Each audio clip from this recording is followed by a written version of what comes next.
gives birth to a baby.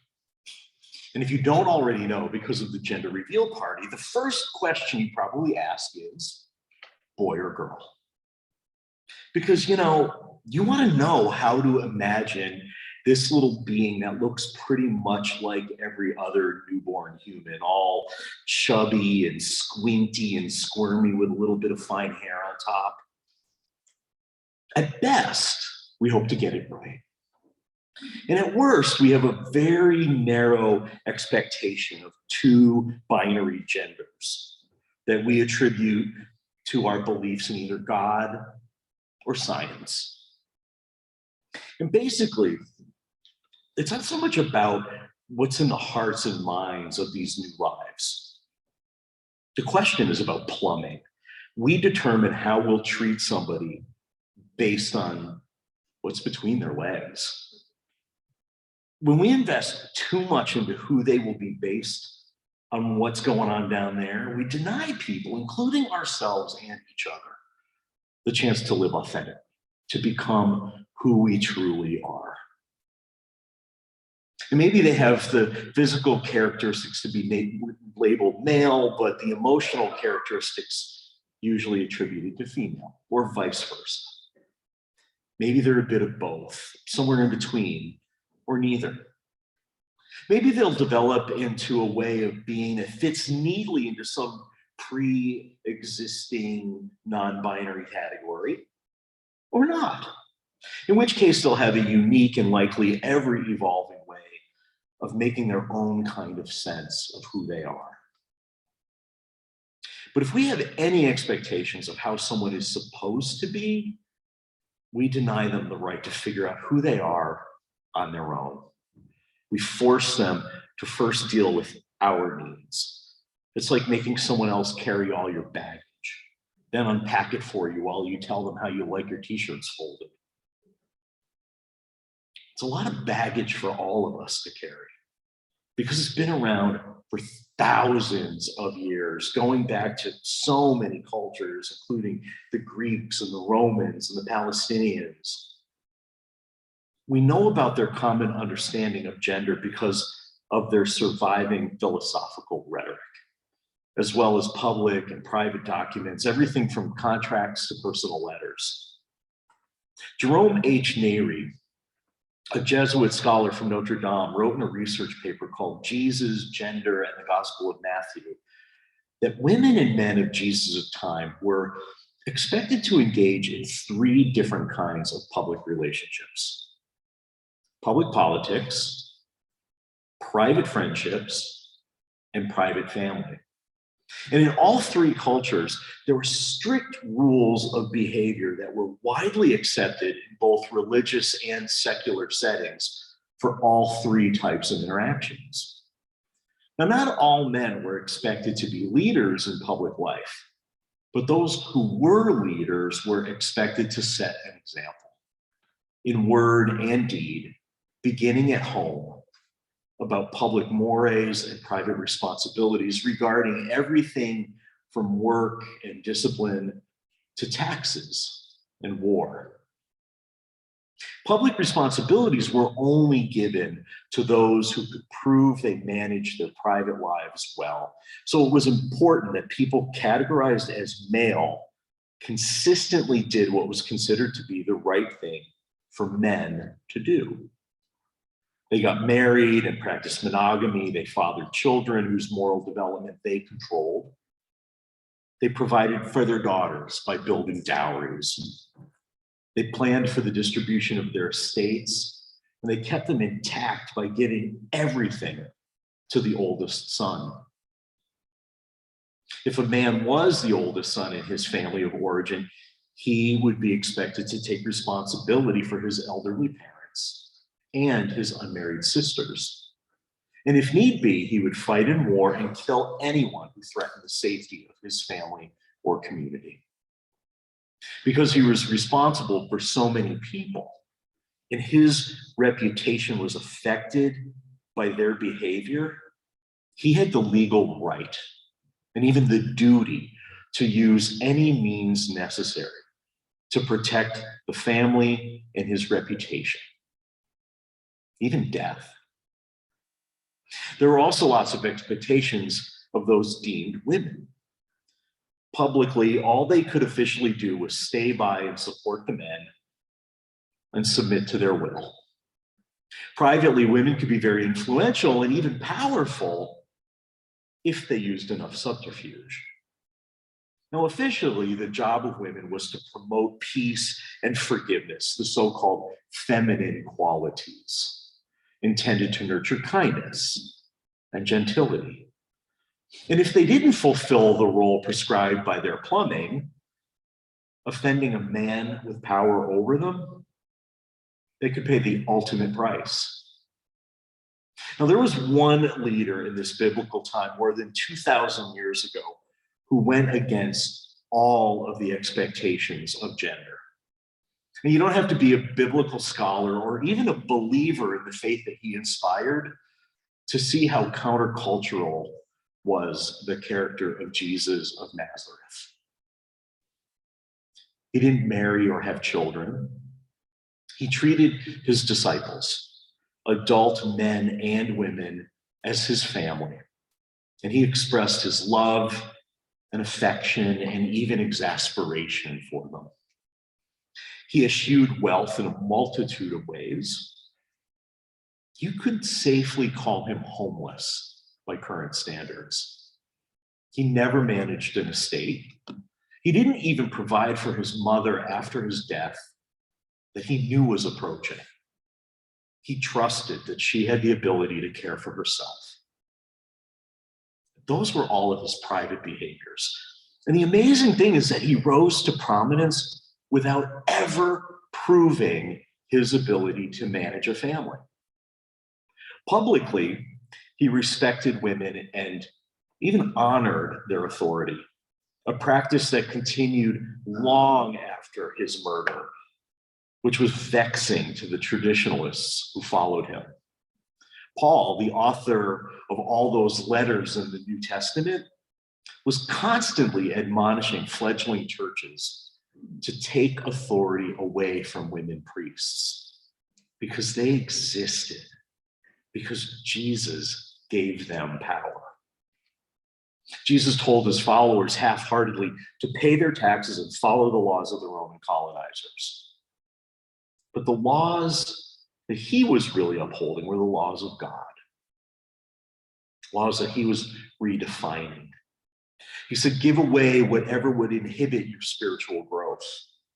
In his Sermon on the Mount, he taught that the meek shall inherit the earth, and the peacemakers are the children of God.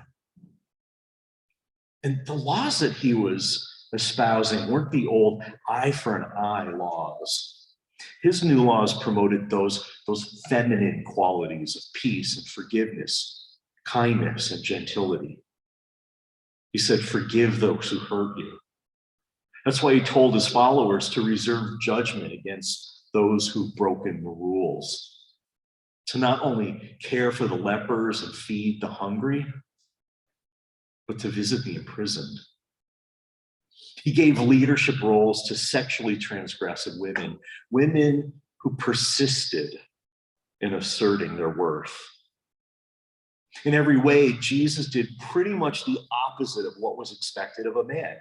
He took on the public and private roles that were usually ascribed to women. So much so that you could call him a gender outlaw. You could call him gender non-binary. You could even call him queer. In a world where the assumption was that men were above women, to take on the roles and values associated with women was seen not so much as elevating their status, but debasing himself. And that's a big part of why he was such a threat to the status quo. And of course, I'm not the first person to make this point. Former Jesuit priest Robert Goss, in a 1993 book he wrote called Jesus Acted Up, a gay and lesbian manifesto. In much longer fashion, he pointed out everything I just shared and really a whole lot more, and then took it one step further, saying that Jesus didn't just set out to redefine gender roles, he set out to obliterate them. And according to Goss, Jesus' theology about liberating the oppressed and afflicted, caring for the needy, and shifting power from the rich to the poor, undoing everything that men were supposed to do. Seeing Jesus as a gender revolutionary means reading the sacred text completely differently from how it was read for centuries.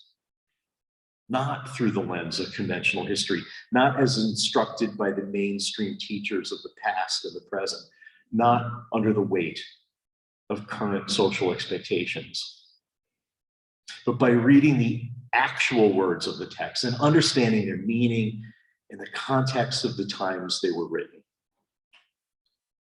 You know, it's tempting to imagine how Jesus would respond to the circumstances of our current world and our current political landscape. And it's always dangerous to try to speak for historical figures. We have no idea how they would react or what they would say if they could see now what was unimaginable then. But something tells me that if Jesus were alive today, he'd be hanging out with the people labeled illegal, those being stripped of the autonomy over their own bodies, the people left behind by the systems of capitalism, colonialism, and nationalism, the people dismissed as whores, perverts, and thugs, people like Jay Fernandez and the mother in the story that Jean told.